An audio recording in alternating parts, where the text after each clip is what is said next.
هنعمل النهاردة مع بعض حلا سهل جدا وبسيط، ومكوناته مش مكلفة خالص وموجودة في كل بيت. ممكن نقدمه في أطباق وممكن نعمله في قالب بايركس كبير. أول حاجة هجيب طبق وهحط فيه باكيت من الجيلي، هنحط 2 باكيت من الجيلي. هنمشي على المكونات اللي مكتوبة على العلبة من بره.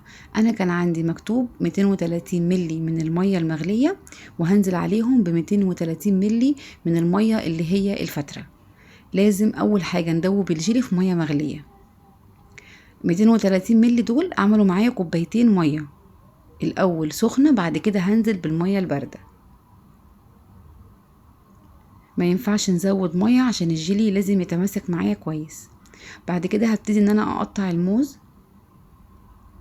نقطعه قطع ما تبقاش لا رقيقه قوي ولا تخينه قوي، هنقطعه متوسط. بعد كده هرصه في الاطباق اللي انا هقدم فيها،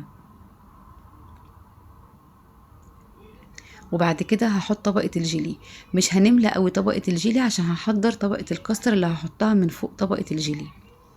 لازم اسيب الكميه كلها لحد ما تتماسك خالص. ما ينفعش نحط طبقه كاستر على طبقه جيلي وهو كده، لا كله هيخش على بعضه كده. انا حطيت الجيلي في التلاجة لحد ما يتماسك. هبتدي احضر طبقة الكاستر. هحط كوبايتين من الحليب بارد، وهحط عليهم معلقتين من النشا كبار، وهحط السكر حسب الرغبة.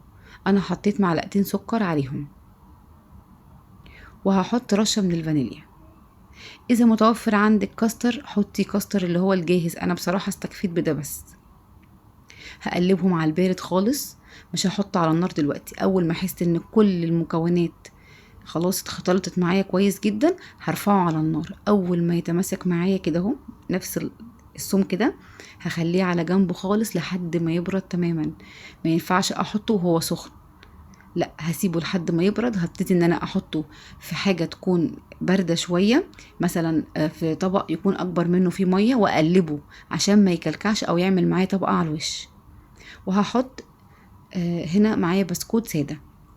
عايزة تحطي بسكوت حطي، مش عايزة تحطي الخطوة دي ممكن تلغيها، تحطي بس طبقة الكاستر. بعد ما برد معايا طبقة المهلبية دي انا هحطها بقى على الوش، وهدخله التلاجة تاني لحد ما يتماسك معايا خالص، وبعد كده بقدمه. بجد من احلى الحلويات اللي انا كنت باكلها وانا صغيرة. طعمه جميل وبارد وحلو جدا في الايام الحر دي، ومش مكلف. جربوه بالطريقة دي وان شاء الله يعجبكم، واشوفكم تاني على خير في فيديو قريب، وباي باي.